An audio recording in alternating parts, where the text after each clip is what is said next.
배터리 틈새 신시장입니다. 폐배터리 재활용을 좀 주목해야 되는 건지 시장에 대한 뷰, 이야기 하나하나 나눠보시죠.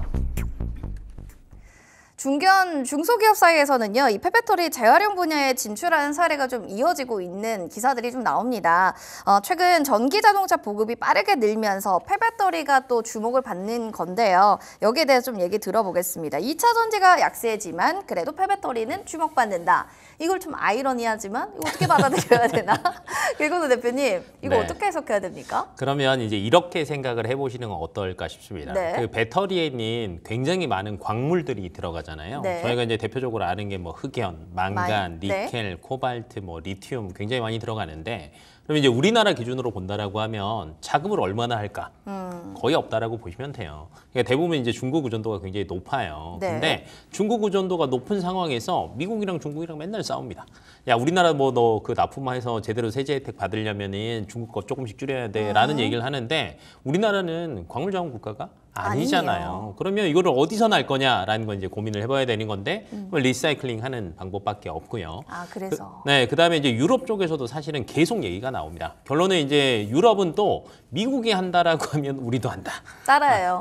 그러면 너네 제재하면 우리도 제재할 거야라는 게 이제 계속 나오다 보니까 이제 아예 그게 나오잖아요. 배터리 여권을 만들어서 의무적으로 그래요, 하겠다. 기사 맞습니다. 이런 얘기들까지 계속 나오고 있거든요. 그러면 이거 추적 관리 다 한다라는 뜻이고요. 지금 이런 것들도 있습니다.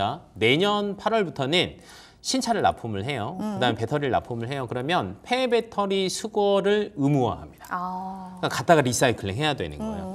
그리고 이제 유럽에서는 원래 올해 초에도 얘기가 나왔었는데 31년 기준. 뭐 이거는 조금 달라질 수도 있을 것 같은데, 배터리에 들어가는 니켈 함량을요, 재활용으로 무조건 6%는 써라. 6%는? 코발트는 16% 써라.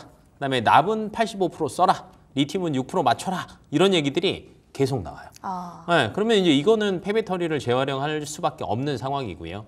그다음에 이제 전 세계에서 본다라고 하면 뭐 테슬라가 어찌됐건 전기차 시장에서는 굉장히 빠르게 뭐 진행을 했지만 나라별로 본다라고 하면 유럽이 제일 빨라요. 그러면 여기에서 폐배터리가 나오기 시작할 겁니다. 그게 이제 뭐 사실은 뭐 재작년부터 폐배터리 저희가 얘기를 했지만 그때는 리사이클링이 될 만한 물량 자체가 안 됐거든요. 근데 이게 아마 한 2, 3년 뒤면은 그 물량이 이제 많아질 거예요. 그러니까 이게 사업화 될 수 있다는 거죠. 그럼 2, 3년 뒤에 많아진다는 거는 지금부터 공장 짓고 준비를 해놔야 그때 실적으로 바꿀 수 있다는 겁니다. 그리고 우리나라 같은 경우에도 워낙 이제 수입에 의존을 하다 보니까 희소 광물을 확보하기 위해서 정부에서 이런 얘기도 있습니다. 사용 후 배터리. 법이랑 제도적으로 만들어서 도와주겠다. 얘기가 나오다 보니까 뭐 글로벌 뭐 대부분 나라들이 뭐 이렇게 이제 방향성을 잡고 있기 때문에 폐배터리를 안 볼 수는 없다라고 보시면 될 것 같고, 그다음에 2차 전지 섹터가 최근에 워낙 죽었잖아요. 그렇다라고 해서 전기차 안 돌아다니는 거 아니고요. 그렇다라고 해서 2차 전지 안 만드는 거 아닙니다. 이 안에서 새로운 먹거리를 자꾸 찾아야 되는 건데, 가장 눈앞에 있는 것 중에서 실적이 없었는데 생길 만한 거 뭐 있을까를 따져본다라고 하면 저는 폐배터리 같아요. 그게 가장 그래서 이렇게 원이다. 이 섹터 내에서 조금 순환매도 돌 수 있으니까 알고 있어야 된다라고 감안하시고 대응하시면 될 것 같습니다. 알겠습니다. 이해가 좀 너무 쉽죠, 여러분들. 결국에는 재활용을 우리가 할 수밖에 없는 환경적 요인 때문에 주목을 해야 된다라는 겁니다. 이해가 좀 쉽게 됐고요. 25년에도 폐배터리 수거 의무 적용이 있기 때문에 앞으로의 폐배터리 시장에 조금 더 뭐 장밋빛은 있지 않을까? 이런 좀 생각도 드네요.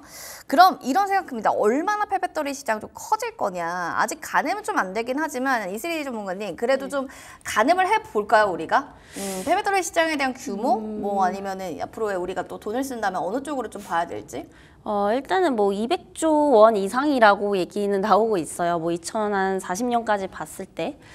근데 이제 저는 조금 의문인 게, 아까 뭐 앵커님도 잠깐 말씀을 주셨지만 아직까지 좀 전기차 캐즘 현상이 좀 해결이 되고 있지 않은 상황인데, 이게 2040년까지 봤을 때 과연 그만큼 급격하게 좀 성장을 할 수가 있을까? 이 부분에 대해서는 저는 좀 의구심을 가지고 있는 상황입니다.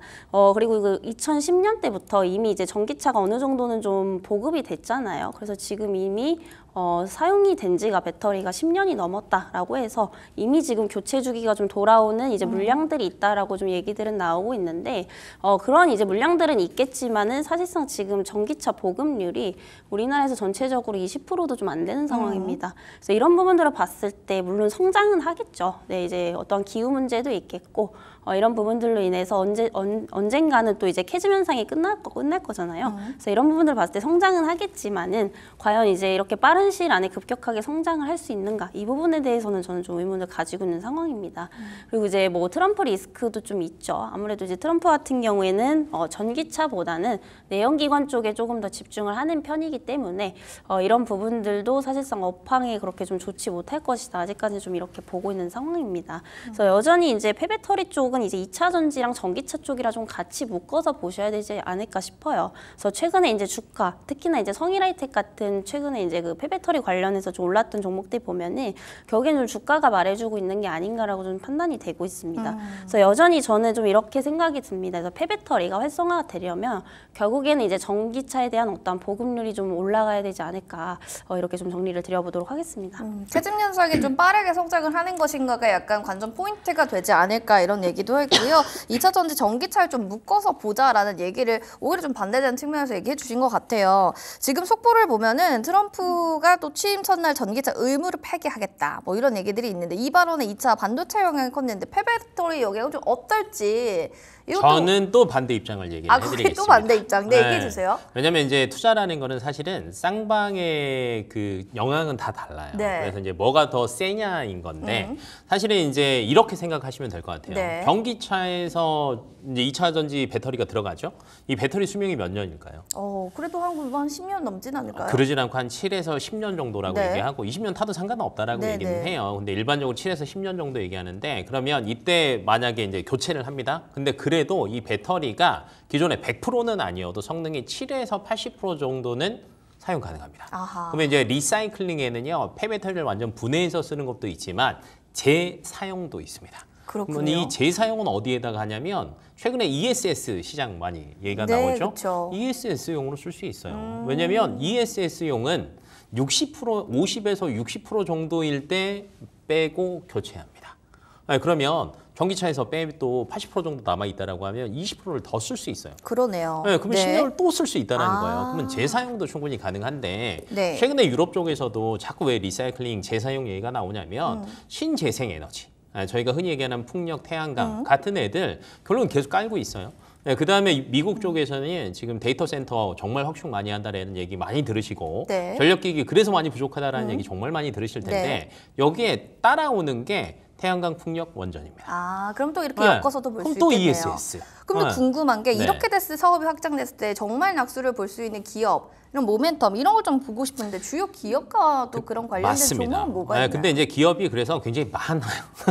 그런데 옛날에는 저는 길 대표님의 네. 그 계정 페이버릿한 종목들을 좀 보고 싶어요. 가장 그래도 좀 어. 눈여겨보시는 것들. 그러면 이제 대표적인 기업이 뭐 코스모화학, 네. 뭐 DS 단석, 성일 하이텍 이렇게 있는데 저는 크게 두 군데 봅니다.